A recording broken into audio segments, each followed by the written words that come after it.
અહીંયા ગુરુ ભક્તિ માટે અને ગુરુના આશીર્વાદ માટે ભેગા થયા છીએ ત્યારે હવે ગુરુ પૂજન શરૂ થઈ રહ્યું છે।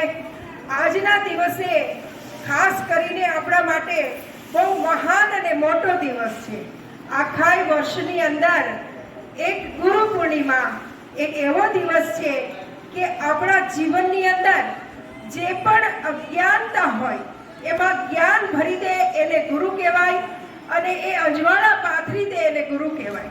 તો શુદ્ધ કીધું છે કે ધન સંપત્તિ પરિવાર તો બધાની પાસે હોય પણ જેની પાસે ગુરુ હોય એ સૌથી મહાન વાત છે।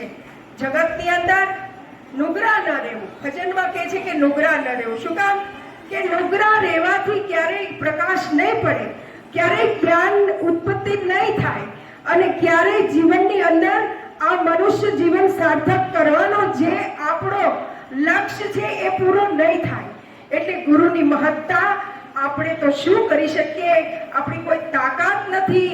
તો શું કીધું છે કે ગુરુ ગોવિંદ દોનો ખડે કિસકો લાગુ પાય, બલહારી ગુરુ આપકી કે ગોવિંદ દિયો દિખાય। પરમાત્મા સુધી આપણને પહોંચાડે તો એ ગુરુ હોય છે।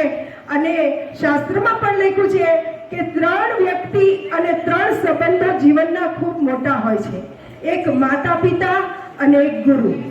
માતા પિતાના ઋણમાંથી પણ આપણે ક્યારેય મુક્ત નથી અને ગુરુના ઋણમાંથી તો ક્યારેય મુક્ત નથી। કહેવાય છે કે શરીરની ખાલ ઉતારી અને મોજડી બનાવીને જો ગુરુના ચરણમાં પહેરાવો તો પણ એના ઉપકાર આપણી ઉપરથી ક્યારેય ઓછા થતા નથી। એવા ગુરુની આજે ગાથા ભારતીય સંસ્કૃતિમાં આપણા ભારત દેશની અંદર ઠેર ઠેર દરેક જગ્યાએ આશ્રમોમાં આજે આનંદ ઉલ્લાસ અને ખૂબ ગુરુની કૃપા અને આશીર્વાદ લેવા માટે બધા પોતપોતાની રીતે બધી જ જગ્યાઓમાં બધા જ આશ્રમોમાં આજે ખૂબ આનંદથી ગુરુ પૂર્ણિમા ઉજવે છે। ગુરુ